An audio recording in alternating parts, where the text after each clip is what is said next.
Hello everyone, आज हम लोग पढ़ेंगे रिप्रोडक्शन इन ह्यूमन बीइंग्स के बारे में और हम female and male reproductive system को डिटेल्स में पढ़ेंगे।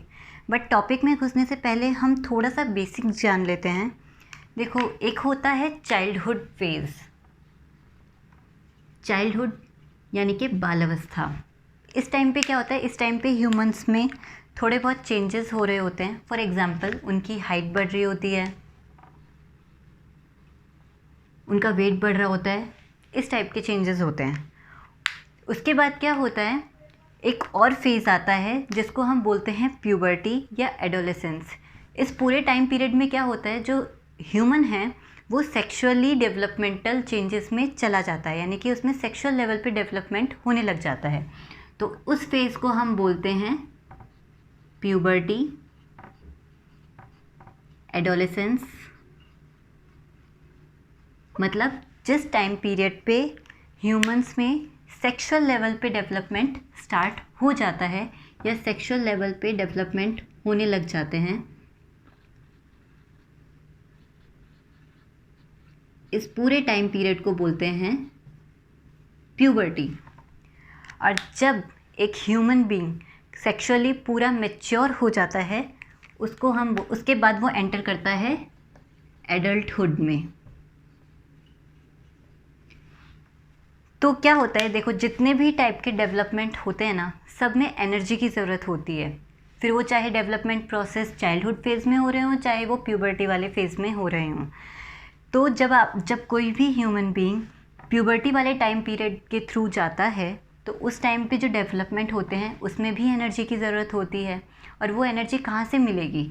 तो क्या होता है, ऐसे टाइम पे जो चाइल्डहुड फेज़ में जो डेवलपमेंट हो रहे होते हैं, जैसे कि हाइट बढ़ रही होती है, तो वो प्रोसेस जो होता है वो थोड़ा सा स्लो हो जाता है, क्योंकि वो एनर्जी जो होती है, उससे जो एनर्जी बचती है वो एनर्जी फिर दूसरे टाइप के डेवलपमेंट में यूज़ हो जाती है। इसलिए कहते हैं जो प्यूबर्टी वाला टाइम पीरियड होता है, उस टाइम पे हाइट जो बढ़ना होता है ना, वो थोड़ा सा कम हो जाता है। ऐसा नहीं है कि बिल्कुल स्टॉप हो जाती है, हाइट इंक्रीज़ ही नहीं करती, हाइट इंक्रीज़ करती है, बट वो प्रोसेस थोड़ा सा स्लो हो जाता है। हाइट धीरे धीरे इंक्रीज़ करती है, क्योंकि उससे एनर्जी बचा के अब वो एनर्जी कहाँ यूज़ होगी, वो एनर्जी यूज़ होगी जो सेक्सुअल लेवल पे डेवलपमेंटल चेंजेस आएंगे उसके लिए।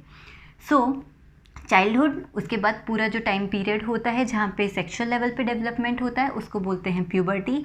और जब एक human being completely sexually mature हो जाता है, उसको बोलते हैं एडल्ट। और फिर वो फाइनली एडल्टहुड वाले पूरे टाइम पीरियड से जाता है। अब क्या होता है, अब हम फोकस करेंगे जो डेवलपमेंटल चेंजेस होते हैं प्यूबर्टी के टाइम पे, उन वाले सारे डेवलपमेंटल चेंजेस के बारे में देखते हैं। तो इस टाइम पे क्या होता है, कुछ ऐसे चेंजेस होते हैं जो मेल और फीमेल में, यानी कि बॉयज़ और गर्ल्स में सेम टाइप के चेंजेस होते हैं। फॉर एग्जांपल, जैसे कि उनकी body parts, different body parts में अब थिक हेयर ग्रोथ होने लग जाती है। कुछ लोगों की स्किन जो होती है ना, वो ऑयली हो जाती है, और कुछ लोगों के फेस पे इस टाइम पे पिंपल्स होने लग जाते हैं बहुत सारे। तो इस टाइप के जो चेंजेस होते हैं, ये मेल और फीमेल दोनों में होता है।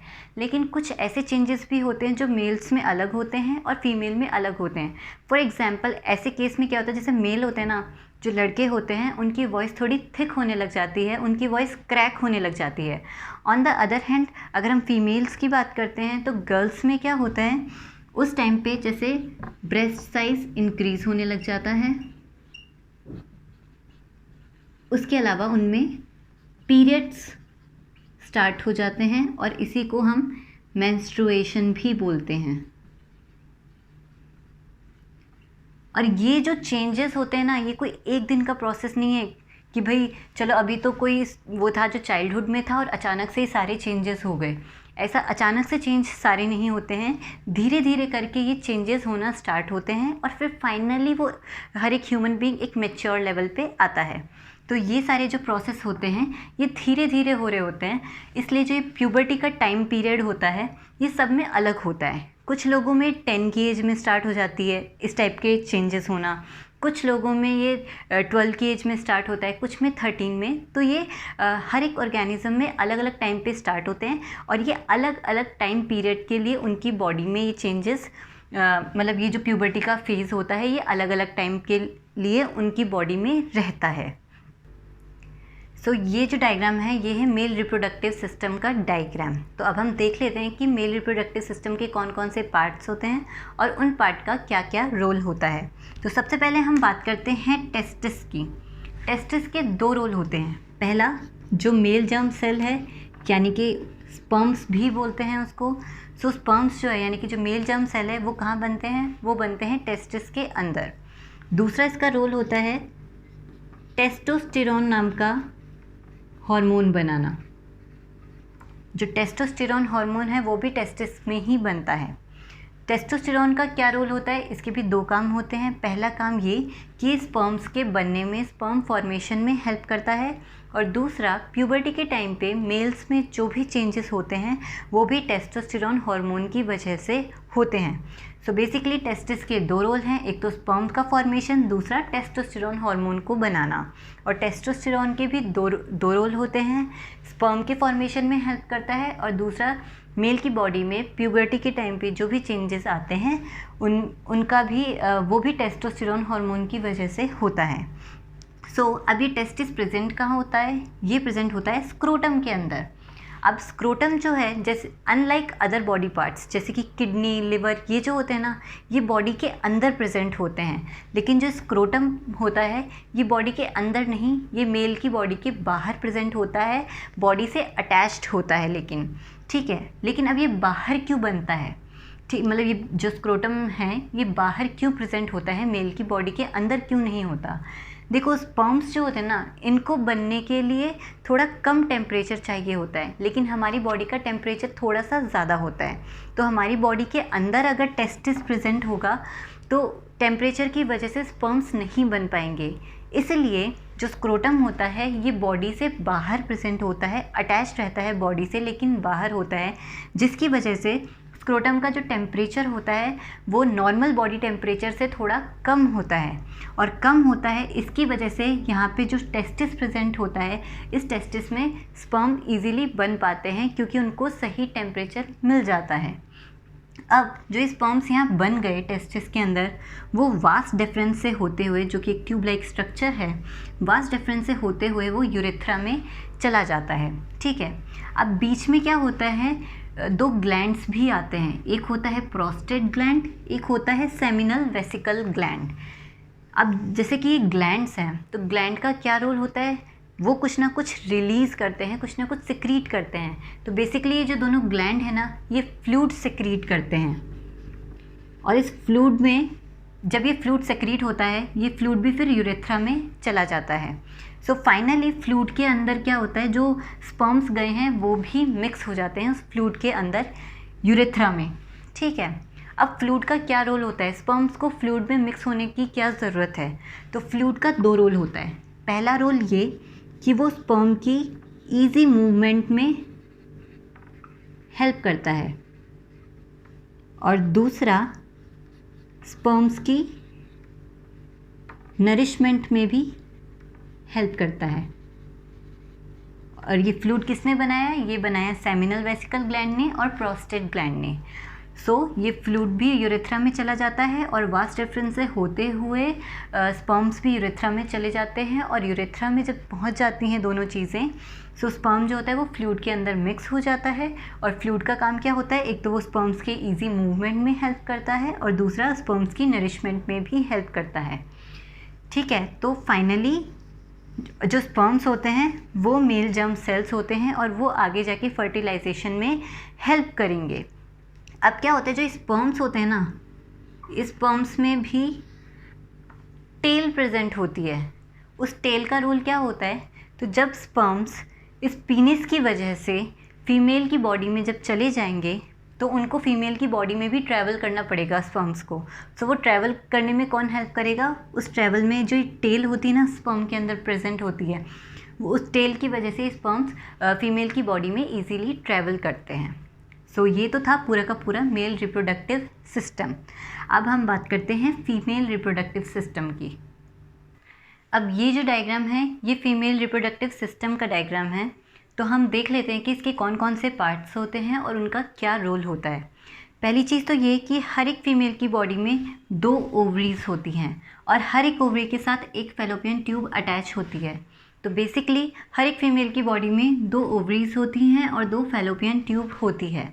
और ये जो फैलोपियन ट्यूब है ये फिर किसके साथ अटैच होती है? ये होती है यूटेरस के साथ अटैच्ड, जो कि एक बैग लाइक स्ट्रक्चर होता है। और ये यूटेरस फिर सर्विक्स से होते हुए वजाइना में ओपन होता है। अब हम देखते हैं कि ओवरी का क्या रोल होता है। तो बेसिकली ओवरी के 2 काम होते हैं। पहला, ये जो फीमेल जर्म सेल है उसको हम एग भी बोलते हैं। तो ये जो एग है ये कहाँ पे प्रेजेंट होते हैं? ये ओवरी के अंदर प्रेजेंट होते हैं और यहीं पे ही मैच्योर होते हैं। दूसरा, जो ओवरी हैं ये ओवरीज हॉर्मोन्स भी रिलीज़ करती है। अब क्या होता है, जैसे कि मेल के केस में जो मेल जर्म सेल होता है जिनको स्पर्म्स बोलते हैं, वो कब बनना स्टार्ट होते हैं? बेसिकली जब भी कोई मेल जिसमें प्यूबर्टी स्टार्ट हो जाती है उस टाइम पे उनमें स्पर्म्स बनना स्टार्ट होते हैं। बट फीमेल्स के केस में थोड़ा सा अलग होता है। फीमेल्स के केस में क्या होता है, जब भी फीमेल चाइल्ड का बर्थ होता है तो at the time of birth, जन्म के समय पे ही जो ये ओवरी होती है, इन ओवरीज़ में बहुत सारे यानी कि thousands of eggs already present होते हैं। यानी कि बर्थ के टाइम पे ही उनमें एग्स प्रेजेंट होते हैं, लेकिन वो इमेच्योर कंडीशन में प्रेजेंट होते हैं। और जैसे ही किसी भी फीमेल में प्यूबर्टी स्टार्ट होती है उस टाइम पे एग जो है वो मैच्योर होना स्टार्ट होते हैं। तो मेल्स के केस में जो स्पर्म्स हैं वो तभी बनना स्टार्ट होते हैं जब उनमें प्यूबर्टी स्टार्ट होती है। लेकिन फीमेल के केस में जो एग है वो बर्थ के टाइम पे ही already eggs, thousands of eggs ovaries में प्रेजेंट होते हैं, लेकिन वो इमेच्योर कंडीशन में होते हैं। और जैसे ही उनमें प्यूबर्टी स्टार्ट होती है, हर महीने एक एग जो है वो मैच्योर होना स्टार्ट हो जाता है ओवरी के अंदर। और फिर जैसे ही जो एग है वो मैच्योर होता है ओवरी के अंदर, फिर वो यहाँ से निकल के कहाँ जाता है? फैलोपियन ट्यूब में जाता है। अब क्या होता है, मान लो अगर सेक्सुअल इंटरकोर्स हुआ तो उसके बाद जो स्पर्म्स हैं वो फीमेल की बॉडी में एंटर करेंगे वजाइना के थ्रू, और फिर वो वहाँ से फैलोपियन ट्यूब में जाएंगे। अब फैलोपियन ट्यूब में ऑलरेडी मैच्योर एग आ चुका है, ठीक है, और वो कहाँ से आया है? वो ओवरी से आया है मैच्योर एग। तो वो फैलोपियन ट्यूब के अंदर ऑलरेडी मैच्योर एग प्रेजेंट है और जो स्पर्म्स हैं वो भी वजाइना से होते हुए फैलोपियन ट्यूब में चले गए।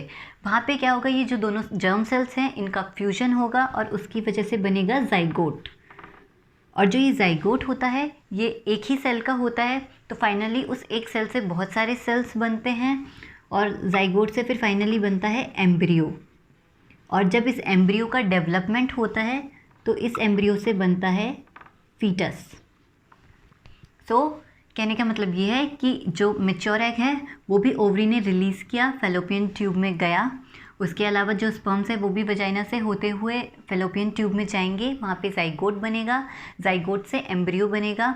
और फिर जो वो एम्ब्रियो होता है वो एम्ब्रियो यूटेरस की जो वॉल होती है, यूटेरस की जो लाइन होती है, फीमेल के यूटेरस की लाइन, वहाँ पे जाके अटैच हो जाता है, उस यूटेरस के अंदर इम्प्लांट हो जाता है। यानी कि फीमेल की बॉडी के साथ अब वो अटैच हो जाता है, यूटेरस की वॉल के साथ अटैच हो जाता है। अब बात यह है कि जो एम्ब्रियो है उसका डेवलपमेंट कहाँ होता है? यूटेरस के अंदर होता है। लेकिन उसको डेवलपमेंट के लिए जो नरिशमेंट की ज़रूरत होती है, यानी कि खाने की, गैसेस की, वो कहाँ से मिलती है? तो एम्ब्रियो को जो नरिशमेंट मिलता है वो फीमेल की बॉडी से मिलता है, यानी कि मदर की बॉडी से मिलता है यूटेरस में।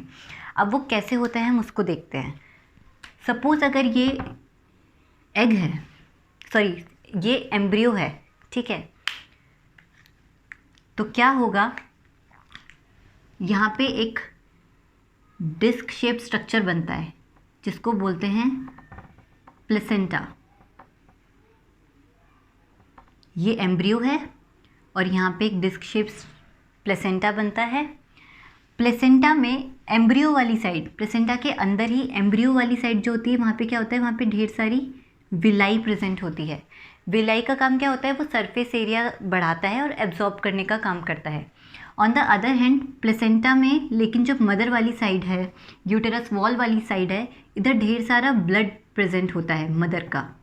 अब ब्लड का क्या रोल होता है? देखो, ब्लड ही है जो कि गैसेस को ट्रांसपोर्ट करने में हेल्प करता है, फूड को ट्रांसपोर्ट करने में हेल्प करता है। तो बेसिकली जो भी नरिशमेंट का सामान है, यानी कि जो फूड है, ग्लूकोज है, जो भी गैसेस है, वो कहाँ प्रेजेंट होगा? वो मदर के ब्लड में प्रेजेंट होगा। इसलिए यहाँ पे ढेर सारा ब्लड प्रेजेंट होता है जिसके अंदर ढेर सारा फूड और गैसेस प्रेजेंट होता है। विलाई क्या करती है? उस मदर के ब्लड से नरिशमेंट का जो भी सामान है, जो फूड है, गैसेस है, उसको एब्जॉर्ब करती है और एम्ब्रियो को पहुंचा देती है। ठीक है, तो विलाई ने एब्जॉर्ब कर लिया सारा सामान और वो एम्ब्रियो के पास चला गया। अब क्या होता है? एम्ब्रियो उस फूड को और गैसेस को एब्जॉर्ब कर लेता है, यूज़ कर लेता है। उसके बाद जो वेस्ट प्रोडक्ट बनता है, वो वेस्ट प्रोडक्ट कहाँ जाता है? फिर से वो वेस्ट प्रोडक्ट मदर के ब्लड में चला जाता है और फिर वो फाइनली मदर की बॉडी से एक्सक्रीट आउट हो जाता है। ठीक है, तो इस तरीके से जो डेवलपमेंट होता है एम्ब्रियो का, वो यूटेरस के अंदर होता है। और यहाँ पे भी कौन हेल्प करता है? प्लेसेंटा हेल्प करता है एम्ब्रियो के डेवलपमेंट में, और जो भी नरिशमेंट की चीज़ें हैं वो सारी प्लेसेंटा के थ्रू एम्ब्रियो के पास जाती है। अब क्या होता है? ये वाला प्रोसेस तो तब है जब फर्टिलाइजेशन होगा, यानी कि स्पर्म्स जो हैं वो एग के साथ, मैच्योर एग के साथ फ्यूज़ होंगे, जिसकी वजह से जाइगोट बनेगा और उसकी वजह से फिर फाइनली एम्ब्रियो वगैरह बनेगा। लेकिन ऐसा भी तो होता है, देखो एग जो है वो तो हर महीने रिलीज़ होता है। मैच्योर एग हर महीने एक एग है जो कि ओवरी से रिलीज़ होगा, लेकिन हर महीने तो स्पर्म्स नहीं जाएंगे, हर महीने फर्टिलाइजेशन नहीं होगा। उस केस में क्या होता है? देखो हर महीने, एवरी मंथ एक एग जो होगा वो मैच्योर एग वो रिलीज़ होगा और फेलोपियन ट्यूब में जाएगा। उसी टाइम पे क्या है, जो यूटेरस है उसको लगता है कि भाई अब जब एग बन गया है, मैच्योर एग बन गया है और वो फेलोपियन ट्यूब तक आ गया है, तो हो सकता है कि फर्टिलाइजेशन हो जाए, हो सकता है कि एम्ब्रियो बन जाए। और वो एम्ब्रियो फिर कौन संभालेगा? यूटेरस संभालेगा। तो उसके लिए क्या होता है? यूटेरस जो है वो भी अपने आप को हर महीने प्रिपेयर करता है। और प्रिपेयर कैसे करता है? जो यूटेरस की वॉल होती है, लाइनिंग होती है, वो थिक होने लग जाती है और यहाँ पे ढेर सारी ब्लड वेसल्स भी होती हैं प्रेजेंट, ढेर सारी ब्लड वेसल्स बन जाती हैं। ब्लड वेसल्स क्यों चाहिए ज़्यादा? ताकि मदर का ब्लड जो है वो ज़्यादा अमाउंट में प्लेसेंटा की तरफ आ जाए, जिसकी वजह से एम्ब्रियो का प्रॉपर डेवलपमेंट हो सके। इसलिए ढेर सारी ब्लड वेसल्स भी यूटेरस की जो वॉल्स होती है यहाँ पे बनने लग जाती हैं। तो बेसिकली जो यूटेरस की वॉल होती है वो थिक होने लग जाती है और साथ में ढेर सारी ब्लड वेसल्स आ जाती है, बनने लग जाती है। ठीक है, तो जैसे ही हर महीने एक एग, मैच्योर एग रिलीज़ होगा, हर महीने यूटेरस भी अपने आप को प्रिपेयर करेगा ताकि अगर एम्ब्रियो बनता है तो उसको संभालेगा। लेकिन अब हर महीने क्या होता है? हर महीने तो फर्टिलाइजेशन नहीं हो रहा होगा। तो जब भी फर्टिलाइजेशन नहीं होता है उस केस में क्या होता है? जो ये मैच्योर एग है ये भी डिजेनरेट होने लग जाता है। ठीक है, और साथ में क्या है? जो थिक वॉल और ब्लड वेसल्स जो बनती है एक्स्ट्रा, अब इसकी ज़रूरत नहीं है यूटेरस को। तो उस टाइम पे क्या होता है कि ब्लड वेसल्स और थिक वॉल जो होती है ये भी टूटने लग जाती है। सो बेसिकली जो ये थिक लाइनिंग, जो थिक वॉल है, ठीक है, थिक लाइनिंग है यूटेरस की ये, और जो ब्लड वेसल्स है ये भी टूटेगी। उसके साथ जो ये एग है ये भी डिजनरेट होगा और ये सारी की सारी चीज़ें मिला के क्या है? In the form of blood and mucus, क्योंकि अब ये एक तरह से वेस्ट मटेरियल है बॉडी के लिए, इसकी ज़रूरत नहीं है। तो ये क्या है? फिर ये वजाइना के थ्रू होते हुए फीमेल की बॉडी से बाहर निकल जाता है और उस प्रोसेस को बोलते हैं पीरियड्स या फिर मेंस्ट्रुएशन। इसलिए हर महीने फीमेल को पीरियड्स होते हैं, मेंस्ट्रुएशन होता है, क्योंकि जो एग है वो अगर फर्टिलाइज़ नहीं हुआ है, जो मैच्योर एग है अगर वो फर्टिलाइज़ नहीं हुआ है तो वो भी डिजनरेट होगा। साथ में यूटेरस ने जो अपने आप को प्रिपेयर किया है अब उसकी ज़रूरत नहीं है, थिक वॉल की ज़रूरत नहीं है, ब्लड वेसल्स की ज़्यादा ज़रूरत नहीं है, तो वो भी टूटने लग जाएंगी। और ये तीनों की तीनों चीज़ें मिलके फिर क्या है? In the form of blood और म्यूकस जो फीमेल की बॉडी है वजाइना के थ्रू होते हुए बाहर निकल जाता है ये ब्लड, जिसको पीरियड्स बोलते हैं। तो ये वाला प्रोसेस था जब फर्टिलाइजेशन नहीं होता है। तो बेसिकली हमने देखा कि अगर फर्टिलाइजेशन होता है तो किस तरीके का प्रोसेस होता है, फर्टिलाइजेशन अगर नहीं होता है तो किस तरीके का प्रोसेस होता है, और हमने male and female reproductive part को डिस्कस किया है कि उनके कौन कौन से पार्ट्स होते हैं और उनका क्या क्या रोल होता है। तो बाकी का जो टॉपिक है अब हम उसको नेक्स्ट वीडियो में पढ़ेंगे। So thank you so much.